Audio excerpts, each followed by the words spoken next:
Right, hello. It's only going to be a shorter stream today. I'm not going to be doing a full one.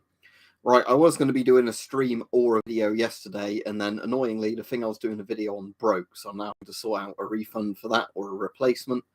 So that was why there was no video yesterday, because I was going to film a video earlier in the day, and then when I was filming it, the fucking crossbow broke. I was filming the video on during assembly, so there was something very wrong with it. So that's that. There'll definitely be a video tomorrow. I don't know how I don't know how interesting it will be to a lot of people, but I don't know how interesting the video will be to a lot of people, but I'll do it anyway, and hopefully some people will find it interesting. All right, Mike. Yeah, not too bad, thanks. All right, planes. But yeah, other than like I said to you, Mike, about that crossbow that really irritated me yesterday, because yeah, I didn't even get a chance to shoot it once, but that was probably quite lucky. It broke when I was putting the prod on it. Because it was one of those ones where I think the problem is they've probably used too little plastic on the frame, even though it's like that ABS plastic. Yeah, I'll have to check Mike's sword video out later. I've not done it yet. So basically it was, I don't know if I've got a red back or something handy that I could show you how they've done it wrong with this other crossbow. I need to take a picture of it later, but yeah, the problem was they used not enough plastic in the frame, I think, even though it's that good plastic. So I think the problem was there's too much pressure on the actual frame from the bow being held in place.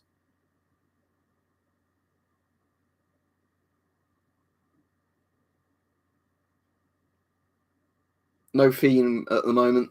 Like I said, as long as people don't start going off the crazy end of politics and whatever.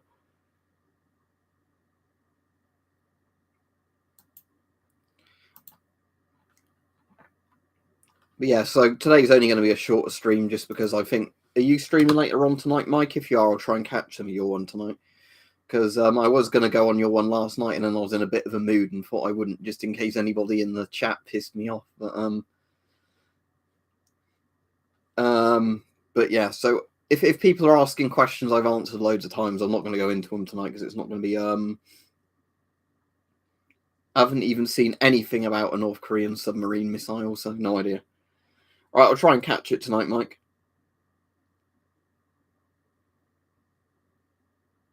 Which ones are you on about, Brighto? If you're on about most masks, you need to tighten them every time, because if you leave them tight, the mask won't go on you.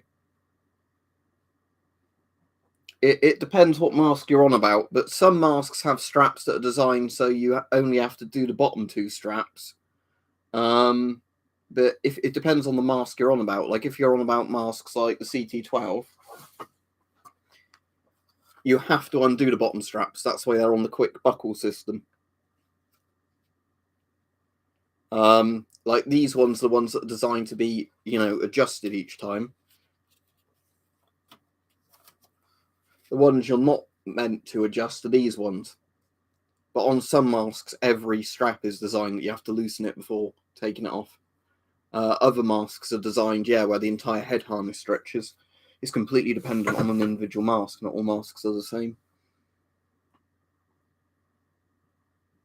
What do you mean by a monkey gas mask? I like World War II. What do you mean, a Soviet one that is nicknamed the monkey? Or do you mean one that was for lab animals or something? Mike does broadheads okay now.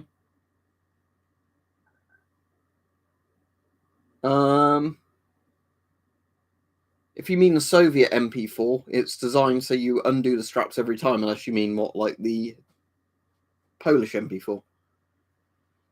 But yeah, personally, you can break the head harness if you don't. Obviously, there's a problem if you tighten and loosen the straps every time. That puts wear on them, but you're also going to put extra wear on the buckles and that if you don't loosen the straps, because the idea is that, you obviously adjust the straps as much as you can for your head, but you're always going to need to tighten them to get a good face seal.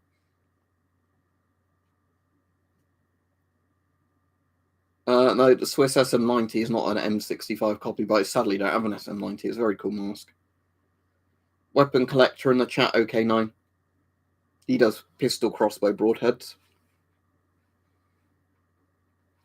Rescue medic, let me look up that mask. I don't know obviously 3M do so many masks with different names. The one that is coming up is N95, so no.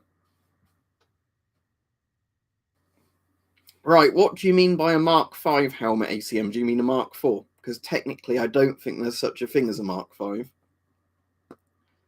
Because there's basically the Mark 3, then the Mark 4 is the improved design. Now, the one people call the Mark 5 sometimes, I think is the Mark 4 of the updated liner, but technically Britain, I think, went from a Mark 4 to a Mark 6 helmet.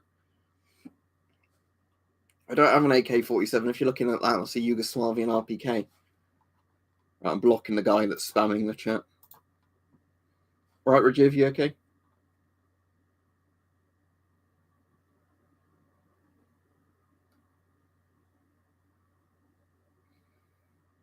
I don't get what you mean by them being based on vodka filters. I don't think they are. Yeah, so it's basically a Mark IV with an updated liner. I don't think they technically are Mark Vs, but I can completely get why people call them Mark Vs, because, you know. But, yeah, I think technically they went Mark IV, then Mark VI. Mine doesn't have very elasticated straps on mine, Brighthole. They're kind of just like the fabricy straps on mine. Well, the helmet, I like the turtle helmet. Or you're on about the actual turtles as in the animal. Don't have a problem with them either. No, don't ask about guns again. You can't get them down on streams. If people ask several times, they'll get a block just because YouTube has said literally, if you get guns and show them on streams, they can strike your videos. I've refilled it now, Rescue Medic, and it works fine. Yeah, my charcoal came today, so I put that in it with a couple of extra filter pads. That's all right. It's just some people keep asking it on purpose to try and get you caught out. Because, yeah, the rules are weird. So, right, I could get this out and show you this. Right, no problem with that. If I pick up a gun on a live stream, that's like a bannable offense for YouTube for some stupid reason. Again, I'm not going to go into all that today, but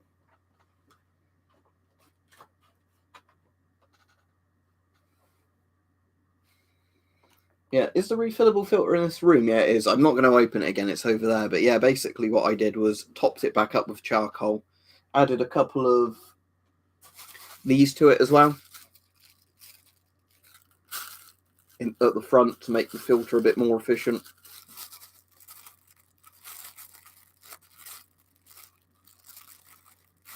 That's technically a cutlass. What's the difference between them, Joe? What manufacturer or whatever?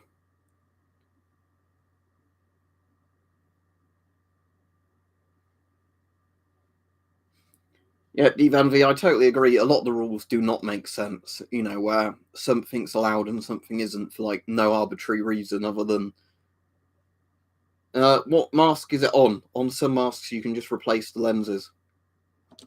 Yeah. I do like that cutlass quite a lot, Philip, in all honesty. It's one I bought from Southern Swords. It's a winless Steelcraft one from India. If it's a GP5 filter, it is outdated. I'm getting the suspicion tonight that there's a lot of people on here trying to do a bit of a wind-up, just so you know. I have no idea, OK9. There's some sort of heat treatment done to it, I think, and I think some forms of charcoal are more absorbent or adsorbent than others.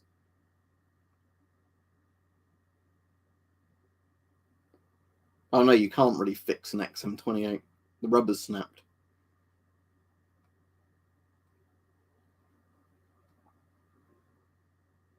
No, I do not have a GP1.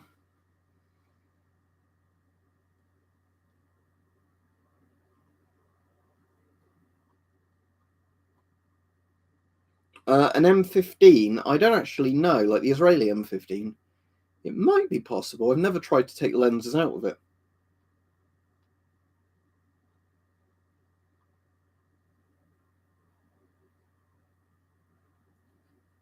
Yeah, that must be annoying, Philip, if you're left-handed, because I imagine there's not many swords with a handguard that actually work for you, are there?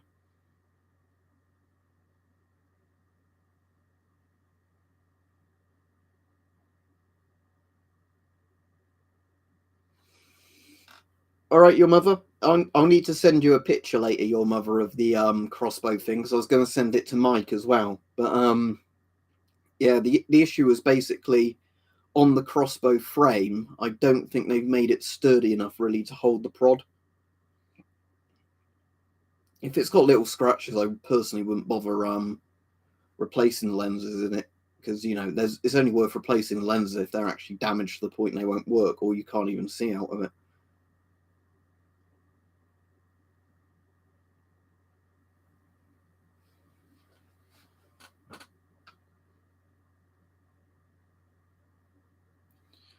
But yeah, like I said, the reason I think it happened is most crossbows have like a double bit on it. This one didn't. It had like a single bit on the bridge, if you want to call it that, like the rail bridge bit.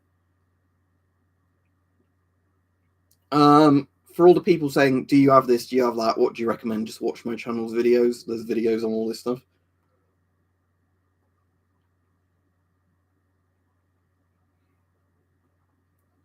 Which one's the Jaguar 2? I can have a look for you.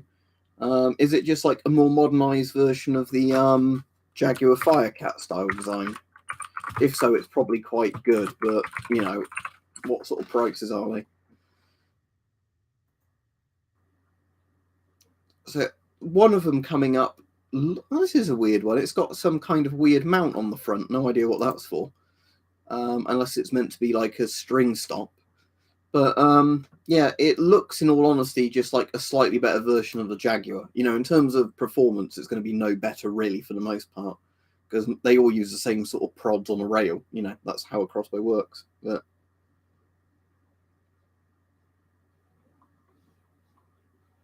Chernobyl series is very good, as I've said over and over.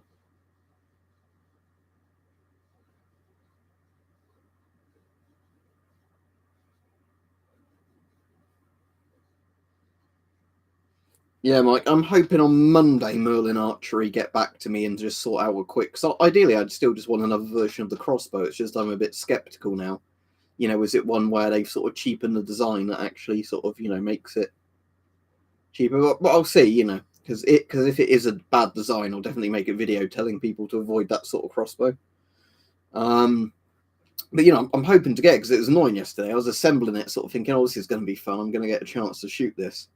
And then, yeah, just literally during assembly, before I did anything, like the plastic just started cracking on the bit on the rail.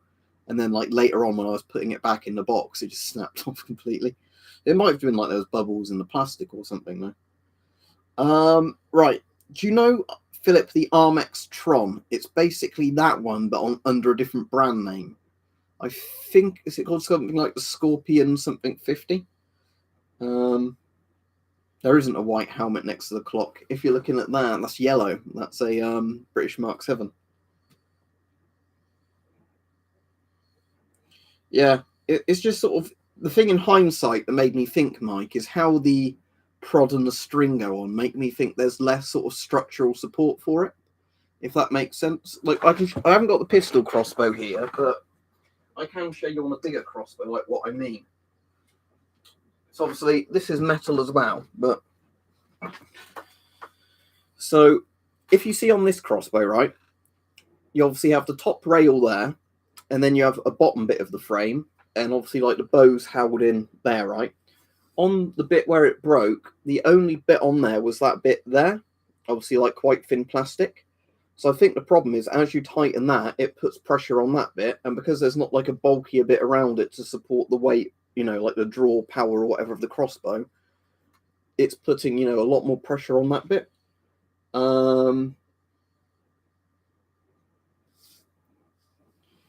If you're trying to get a Mark 7 helmet, generally 50 to 100 pounds, again, it's going to depend on condition, if somebody wants a reasonable amount for it or not. Well, Philip, they have to, because if they sold me something that's defective, we have consumer rights laws. They're not allowed to sell you something and then just say, no, it's your problem.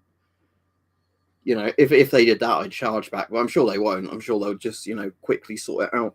I mean, ideally, I'd want another one, because I'd ideally, want to use a crossbow rather than get a refund, then look for another one. But like I say, my suspicion is it might have been slightly flawed plastic in the one I had, and then it was combined with the fact that, it's not a sturdier frame design.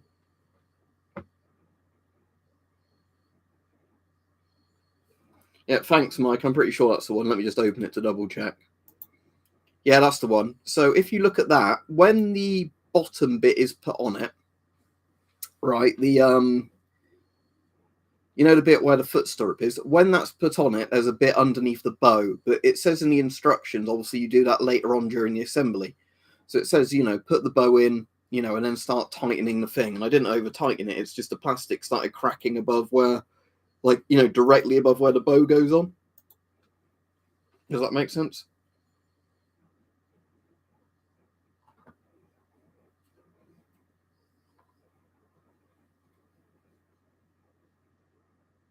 If there's a physical crack in it, Cassius, then no, because obviously it's going to let air in, isn't it? Yeah, I think the problem probably is that I think what might be the case is they've got the Armex Tron, and then they've probably tried to cheapen it to make it, more profitable for mass production, like they often do with things. Yeah, Lewis, it isn't though when you actually open it. Like I've not actually handled a Tron personally, but from when I started assembling it, I don't think it's the same as the Tron. Like a lot of the bits look the same as the Redback as well, so I thought it would be pretty similar, but it wouldn't surprise me if there's something a bit different about even. Like I'm saying, I'm hoping the one I got was just a flawed one. But yeah, I think it's the problem of a combination of more strain being put on a weaker area. Does that make sense? Like I said, hopefully I'll just be able to get a replacement sorted out, and hopefully it was just like there was a bubble in the plastic at completely the wrong area. But like I said, I don't want to keep going on about it. It's just a bit frustrating, isn't it, when you're like building something to do a video on, and then your video for that day gets ruined. Oh, thank you, Divan V. Right, air-powered hunting implements. Let me try and answer that. So do you mean like air guns? I imagine hunting with air bows is not allowed, because hunting with crossbows and bows isn't allowed. So I imagine air bows, because they shoot arrows, even if they're using pneumatics or charge to shoot it, fall under like bows. But in terms of air guns and things like that, hunting with those is legal. But I imagine there's probably guidelines on how big game you can take with like a low-powered air rifle compared to a proper rifle. Does that make sense? Like if you were comparing like say a Ruger 1022 to a 22 air rifle. I imagine there's a bit of, cut off where there's stuff that, isn't sensible because it's not humane to shoot it with a lower powered rifle. But for the most part, in the UK, our rules are if you don't have any sort of license, you can have an air gun with less than 12 foot-pounds of muzzle energy. Yeah, so weirdly, we can own 50 cal air guns in the UK, but you have to have them on a rifle license. Well, technically, you can have a 50 cal air gun that's really, really, really weak. And you could have that without a license, but nobody bothers manufacturing them at that low FPS. It's generally only 177s and 22s or 22s you get, sort of the sub 12 foot-pound range. So how it works is basically if you don't have a firearm certificate, you can go into a gun shop, you give them your details and you can buy an air gun. It's different in Scotland now, but in like, let's say England, for example, so I'm in England, you go in, you basically just give them your ID and whatever, and then you can buy an air rifle that day and take it home with you. And then that air gun, a lot of the rules fall down to where you're shooting it, because you can't go in a public place and just start, shooting it. I imagine it's the same in a lot of US states with firearms laws, like there's ranges you can use them on and whatever, you can use it on private property with permission. But in regards to hunting, like if you were shooting pest animals, like, rabbits, squirrels, rats, stuff like that, pigeons, that would be, as far as I'm aware, completely okay as long as you're on the land with permission to shoot on it. That kind of makes sense though, Lewis. That's one of those things that doesn't really bother me if it's registered with the police, because of the amount of twats you get who buy air guns and do stupid shit with them, Yeah, but that's actually under the Section 1, isn't it, Jennifer? They're changing that, because, yeah, I thought some MPs made a fuss about that recently for no reason. Like, how many times has somebody used, like, a 50 BMG rifle in the UK for, like, a mass shooting? Oh, wait, never, So it's, again, one of those stupid things that why are they changing the law? Yeah, wasn't that because of the bloke off a country file, Nick? But I know there was something, wasn't there, like a year or two ago where somebody, I think it might have been the bloke from Country File or one of those programs, like made a fuss about it, didn't he? And then, like it went into a really grey area. The thing is, I won't say any names for obvious reasons, but I know a lot of people with air guns that still shoot pigeons on their property, The thing is, that bloke isn't there to see it, is he? So, they're pests that damage people's roofs, and whatever. eat the crops out their gardens and they get shot, you know. What, so does it have to be lower muzzle velocity or something, Jennifer? Yeah, interestingly, Lewis and Mike, the Scorpion one I bought actually is advertised as £50, not £80 draw weight. So it might be they've cheapened the plastic because it's meant to have less draw power. But as said, hopefully I'll get a replacement and then I can just be super careful again, you know, very, very slowly putting it together. As I said, I didn't over tighten it, but you know, it's one of those weird things where you never know, you know, because like I said, I could have probably tightened it less and then a crack wouldn't have developed, but then it would probably, you know, completely ripped itself apart after a couple of shots, you know, because the weight of it being drawn would have probably put even more pressure on the frame and just tightening an Allen key up.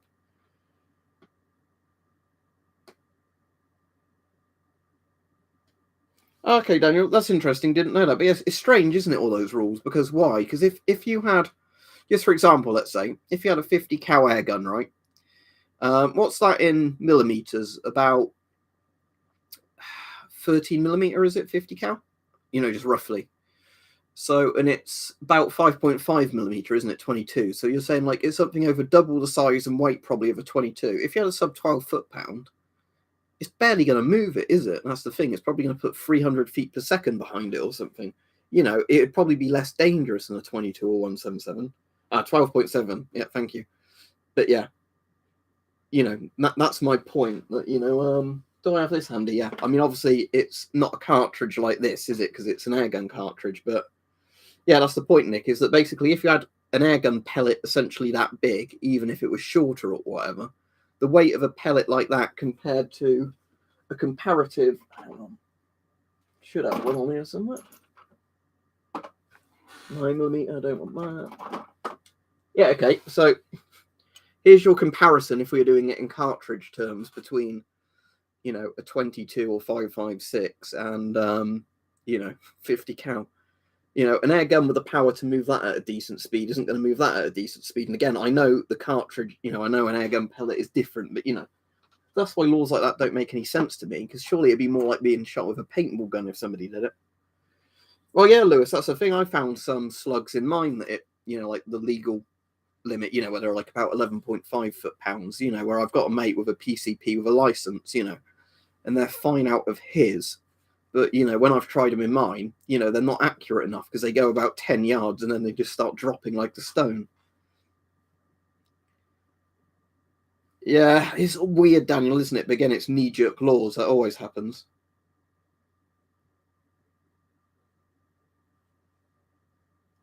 Yeah, it's just, like I said, Jennifer, it's just strange, isn't it? Like, why ban the caliber, you know? Because surely, like, manufacturers could, if they wanted to, make a lower velocity 50, but again, that'd be a bit pointless, wouldn't it? But, you know, there's so many laws like that, and it's like I've talked before about the radiation laws. I don't want to go too much into it now. Um, but yeah, it's like the radiation laws we have here. If you read up the proper papers on them, you know, some of it's in pretty scientific jargon, you know, like terabecquerels of activity and stuff like that. But you know, if you read a bit into radiation, you'll know what that means. And it's kind of like, oh, it's like, oh, the person who wrote this doesn't really understand much about fissile material. You know, it's obviously like a civil servant's written up, which is basically what happens with all these laws. You know, some of the radiation stuff, it's been written up by a civil servant, not somebody who actually understands like nuclear radiation or fission. You know, so it's where something might be blanket banned as being really scary, yet something equally as scary in a sense is perfectly allowed because, oh, it doesn't sound as scary.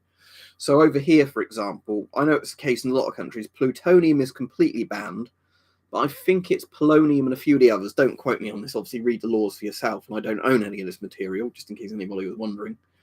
But you know, like some of the other things that are okay on the list or up to bigger amounts are actually like more dangerous. I think the good example of that is cesium 137 cobalt 60.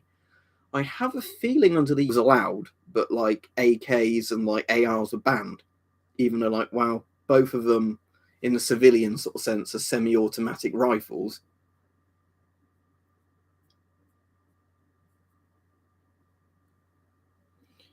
Yeah, they're meant to, Daniel. Again, the problem is with all these things, if somebody's determined to modify them and break the law, they will do. You know, Not that I'm encouraging people to do stuff like that, because the laws for us are bad enough as they are, and the more twats do stupid shit with it, the harder they come down on everybody.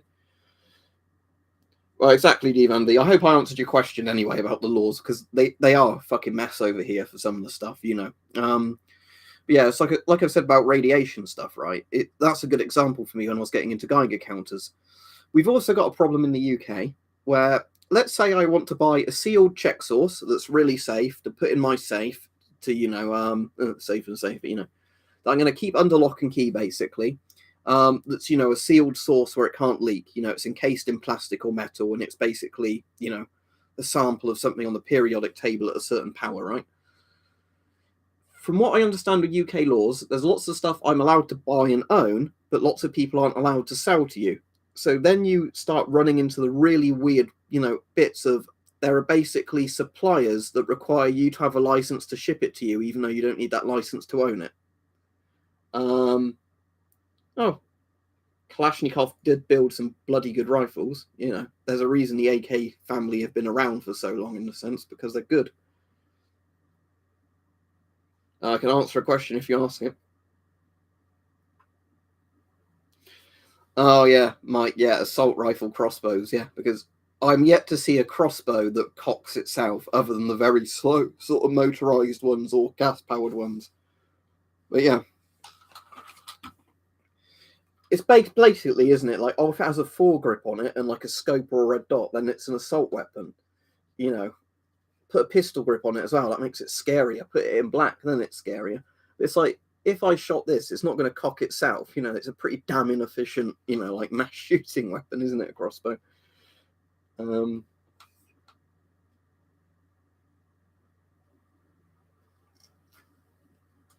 yeah, that's the problem with a lot of the media, isn't it? It's like, what always worries me is when they make fusses about obsolete guns again. Because, that's where you think, like, oh, I've bought a Schmidt Rubin and I've bought a Martini Henry. Am I suddenly just going to get, like, a £10 buyback on a lovely antique rifle, and are they going to crush it? Because, the media made up a thing about, well, not made up, but, made a fuss about, gangbangers who normally stab each other, sometimes shooting each other with obsolete caliber guns. It's like, yeah, but in the real world, like, the amount of people that die in car accidents per year, and everybody's okay with cars.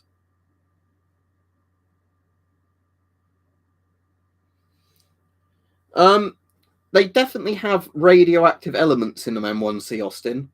Like you're saying, you can get them. There's quite a lot of stuff, but again, look up the laws in your country if you're asking it more as a question. Because the problem is, if you're somewhere where you can't legally own any of this, I don't want to give people advice how to buy it. But yeah, there's a lot of stuff I think people aren't even aware that's radioactive. Which one do you mean by an Avon M10? If you mean the S10, you can generally get S10s like £50 to £100 now, which is a bit too much.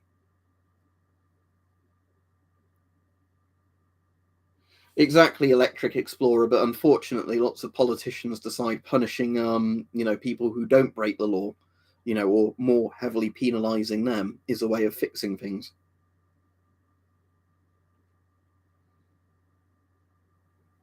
All right, I hope you find the videos interesting, Colt Seavers.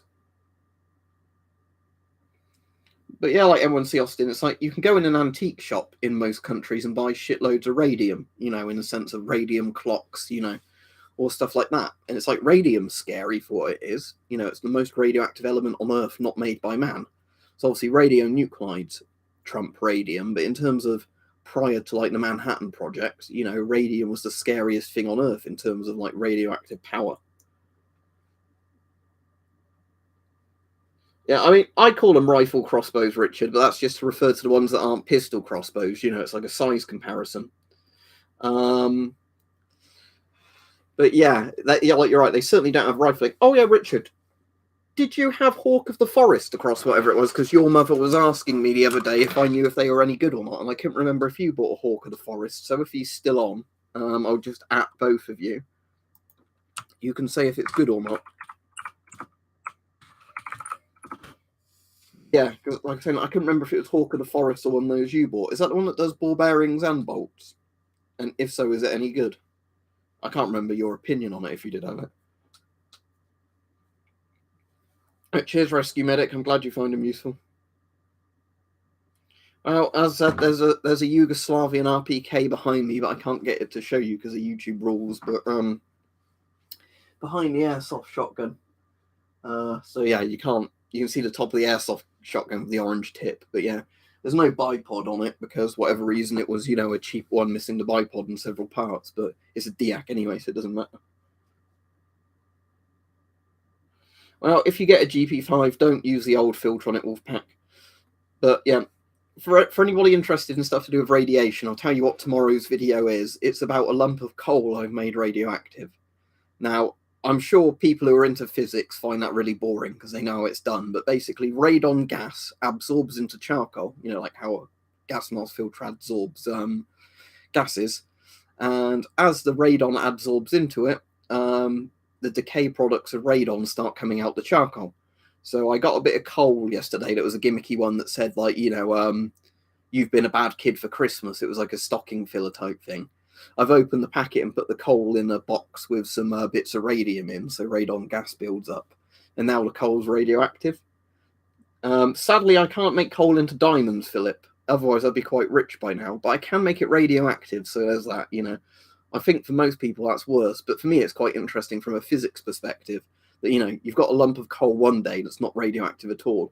Then, a day or two later from being stored in an airtight box with like a radium clock or whatever, you've suddenly got a radioactive lump of coal, which I think is pretty damn fascinating. For a lot of people that's probably quite boring. I think Radium Quartz, or whatever his name's been pronounced, has done a couple of videos on radioactive coal. He's where he's just put them again in a container with some like radium items, and they always absorb the radon. Okay, so Richard, if you're on Your Mother, Richard says he's got the Black Hawk compound version for £55. It's okay, but I wouldn't pay any more than that. I still need to mod mine as the metal string is falling apart. I imagine with a compound that can be a bit harder to do, can't it, Richard? Because that's the problem with compounds compared to recurves. If you need to restring them, it's a ball ache. If you mean an Avon CT12, they're silly money now, if you can even find one for sale.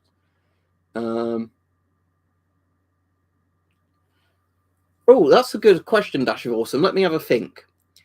The only thing I can think of, do you mean a house fire or do you mean like a forest fire? Because the only thing I can think of with wood, and I might be completely wrong here, is let's say you burn wood. If while the tree was alive, it absorbed anything that was radioactive somehow, like radionuclides in the atmosphere from atomic weapons testing, stuff like that. My only thought is maybe if it's absorbed it while the tree was alive, now it's been cut down. As you burn it, the inner layers get more and more released as ash, and therefore they might be radioactive. That's my only thought, really. Because I know, like the Red Forest, near Chernobyl, the reason that is called the Red Forest because all the trees went essentially like into autumn colours and died due to absorbing all the radiation. Just a wood fire. Well, I'd assume it's while the trees have been alive that have been now turned into logs because they've been cut down. They've absorbed through the leaves and everything else, or through the soil, radionuclides over the course of the last 50 or so years, and then they've been cut down. And then as you burn them, the finer ash means that the radioactive, the ash is more radioactive than the outside bit of the wood. That would be my guess. I don't know if that's completely true. But I do know with some things that, like when they had the forest fires in Chernobyl last year, it released lots of radionuclides back into the atmosphere because the smoke, coming off of the burning trees was, the stuff was coming back up again. Yeah, that would make sense, Richard.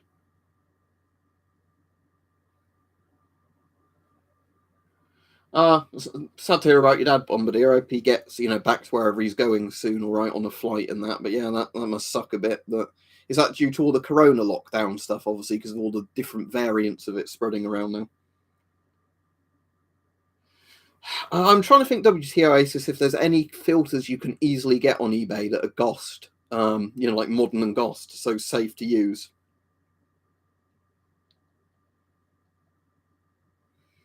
When you keep saying the white helmet, are you looking at that? That's not white if you're looking at that. There's a lamp there. If you're looking at this is a British Mark 7 helmet, if you're looking at this.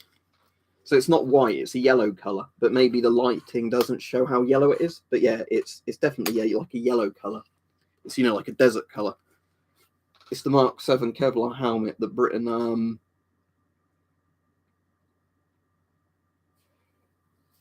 yeah, so Daniel, it's sort of similar to what I was saying then. Over the course of it being alive, it's absorbed stuff. When you burn it, it comes out.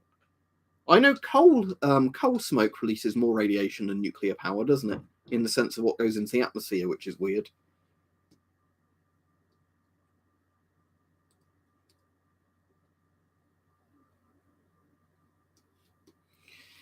Yeah, the only problem with FP5 filters ACM, as I've said before, is it turns out not all of them are GOST.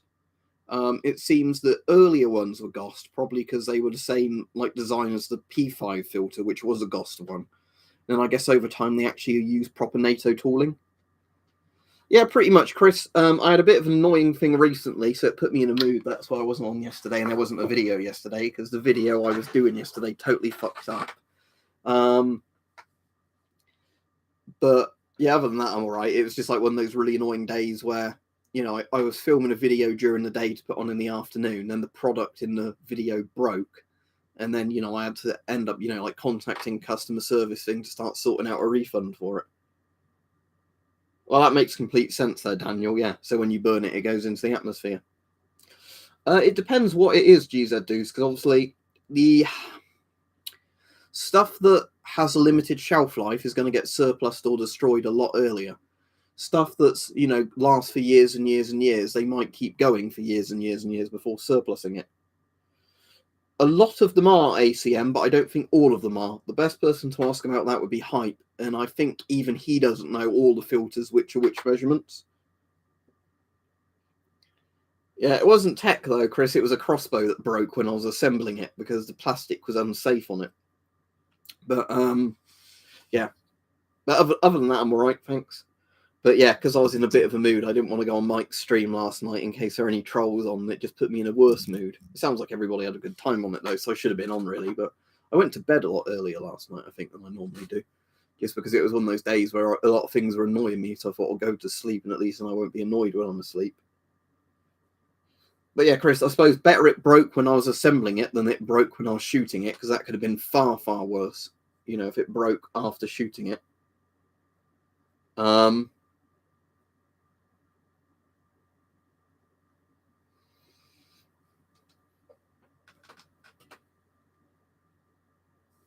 Furloughed like most of the country that are in jobs where they can't do it from home, essentially. Because, yeah, obviously YouTube stuff I can do, but my regular job, no, I can't do that. A lot of people I know that are even in jobs where they can't do them from home and they're still allowed to be open. Lots of companies at this point are closing them anyway, just because, you know, like the risk to the staff and like customers. So yeah, at the moment, I don't know many people that are still in work because they've either lost their jobs or they're furloughed, you know, or they're like in like 1 or 2 days of the week just because the employer's saying, you know, like don't come in for many of your shifts. So yeah. Yeah, Furness is a good mask, isn't it, Daniel, for what it is, especially if there's still a seller doing them for like 40 odd quid. Hello, Onion, you all right? I'll be going off in a minute or two anyway. So, Mike, did you say you're on at 9:30? If so, I'll definitely try and catch you on the stream tonight, at least for a bit, even if I'm not very talkative on there. But yeah, other than that, there'll be a video tomorrow evening on a lump of radioactive coal. I'm hoping to do a stream tomorrow, but it might be a members stream tomorrow.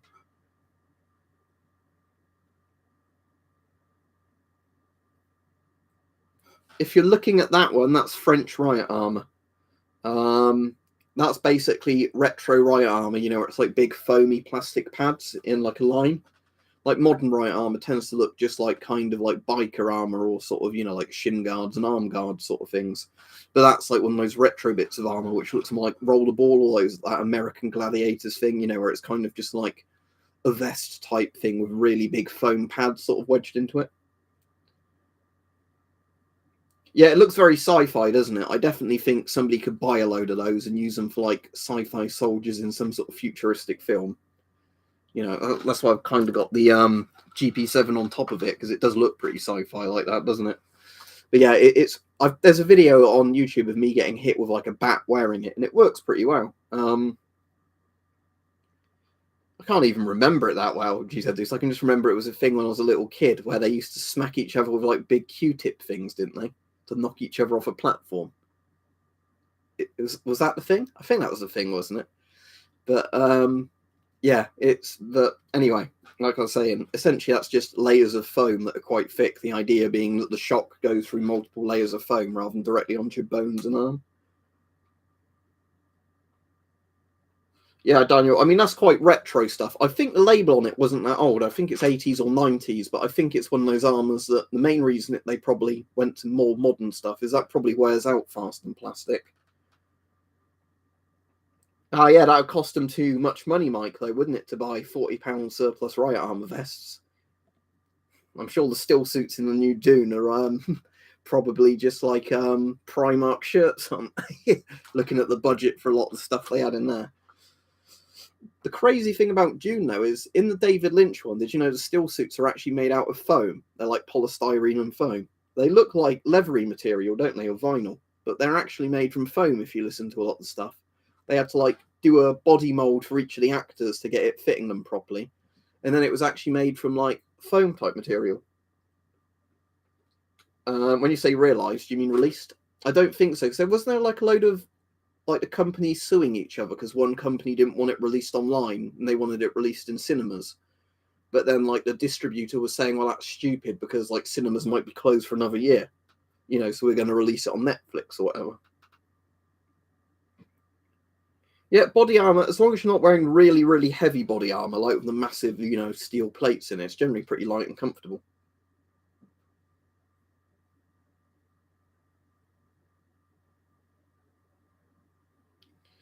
Yeah, Richard, that's what worries me. You know, I was saying I'm glad it didn't break while I was shooting it, but I might wear my riot helmet to be safe, I reckon, if I get a replacement model. Because that way, you know, nothing's going to get me in the eye. If it's the limb or the bolt or whatever else, because a riot visor at least, you know, generally stop pistol crossbow bolts all right, even if, you know, they're 5 yards away being shot directly into it. So imagine it flying back and hitting it wouldn't do much damage. But yeah, it has made me think a bit now about that. You know, because like I said, I definitely couldn't imagine something like this having the limb shatter or, you know, the frame shatter. But I think on like the more ABS plastic style ones rather than metal ones, that is a bit more of a worry. You know, with like something shattering like that. Because obviously you know about it happening with bolts and arrows, don't you? If you have a carbon fiber arrow and it wears out, they can like shatter or impale your hand. But yeah, I suppose if the entire crossbow is made out of a plasticky material, there's far more chance that some of the frame might snap.